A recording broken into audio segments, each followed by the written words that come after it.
Le Tour de France a donc quitté la Champagne-Ardenne, 2 étapes, 2 jours de fête, une arrivée à Reims jeudi et un départ depuis Épernay hier matin. Vous le voyez, le Tour qui inspire une Rémoise, elle vient de signer « On a volé le maillot jaune », un polar dont l'action se déroule au cœur de la cité des Sacres. Grégoire Schott avec Yves Biron. À la mairie de Reims, c'est une toute autre ambiance qui régnait. Le maire, prévenu dès la découverte du vol, s'était habillé en toute hâte. L'hôtel de ville de Reims, au centre d'un mystérieux fait divers. C'est dans un salon au premier étage où il était exposé que le fameux maillot jaune a été dérobé. Une tunique pas comme les autres. Le maillot qui a été volé à l'hôtel de ville de Reims, c'est le maillot historique du Tour de France.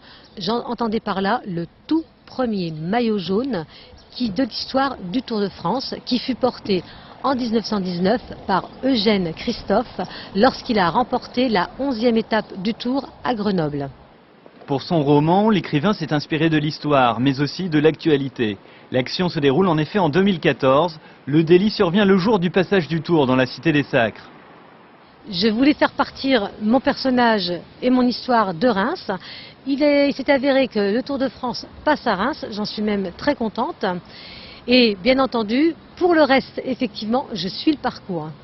Et j'ai attendu d'avoir l'énoncé du parcours pour pouvoir finir et fignoler mon ouvrage.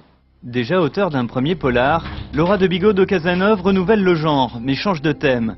Cette fois, la Rémoise rend hommage aux pionniers de la Grande Boucle, notamment ceux de 1919. Ils ont combattu et au lendemain, lorsqu'ils ont posé le fusil, ils ont enfourché leur vélo et ils ont montré une autre facette de leur courage. Au fil des pages, le lecteur plonge dans une aventure pleine de rebondissements, sur les traces des enquêteurs, prêts à tout pour retrouver ce bout de tissu coloré et tant convoité. Livre aux éditions du Net.